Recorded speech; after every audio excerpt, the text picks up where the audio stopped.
Manolotra ny araba tompoko araka ny efa natsidika ho maly moa dia saika ho maina trany ny toetry ny androntsika eto Madagasikara. Raha hitantsika amin'ny sary izao dia saika manga avokoa ny landro gasikara, zany hoe tsy dia misy rahona firy zany manerana ny nosy, ankoatra ny aty amin'ny faritry Savasy Analanjorofy ihany no misy rahona mety miteraka orana malefaka ihany zany indraindray. Amin'ny sabotsy ho avy zao ihany koa zareo dia mitoetra trany aloha ilay orana any amin'iny faritry Diana, Sofia, Sava ary Analanjorofo iny. Any amin'ny ilany andrefan'ny faritry Bongolava sy any amin'ny faritry Melaka iny kosa dia vinavinaina andrahoana amin'ny ankapobeny amin'ny sabotsy ho avy zao ihany izay mety isy orana tandrifindrahoana ihany koa indraindray. Ny zavona koa atsakilan'izay dia mahazo vahana trany aloha atao anatin'ny 2 andro avy eto amin'ny faritry ny afovoantany sy any amin'iny tapany atsimon'ny Madagasikara iray manontolo iny. Mety atiavin'izay zavin'izay amin'ny faritra sasany ka dia mila mitandrana trany zany aloha ny mpampiasan'ny lalam-pirenena sy ho antsika mpamily zany mba hisorohana ny loza satria mety ho akaiky mihitsy ny fahitana amin'izay fisian'ny zavona izay.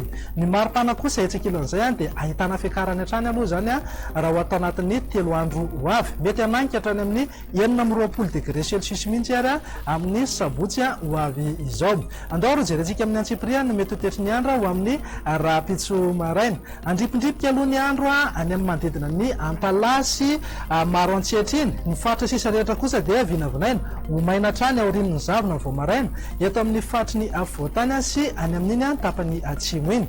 Isy sisanorana kosa any amin'ny faritry Samborano ny vao maraina be.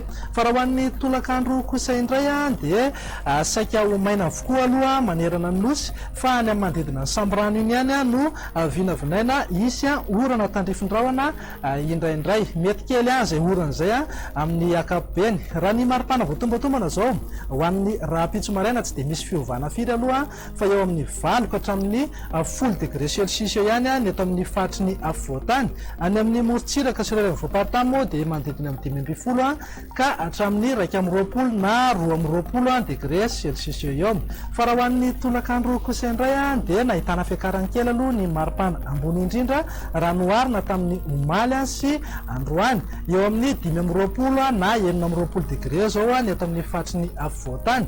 Any amin'ny ilany andrefan'ny Madagasikara sy avaratra andrefan'iny kosa dia anevikevoka be hatrany satria mananika hatrany amin'ny 430 degré celsius mihitsy any amin'ny manodidina ny Antsoia, Maheva Tanàna, Besalampy, Maintirano mihitatra hatrany Amorondava mihitsy izay andro saika mafana izay. Andao ro jerentsika indray ny toetry ny andro ho an'ireto firenendehibe ivelan'ny Madagasikara ireto. Andrahoana amin'ny ankapobeny aloha ny any Johannesburg azo orana tandrifindrahoana kosa zany ho an'ny Nairobi, andrahoana vitsy kosa ny any Paris any. Ho an'ireto nosika ivelan'ny Madagasikara ireto kosa indray dia azo orana malefaka aloha ho an'ny Seychelles sy Comore, andrahoana kosa ny andro any Maurice, ibalika be kosa ny abe masoandro any Mayotte sy La Réunion.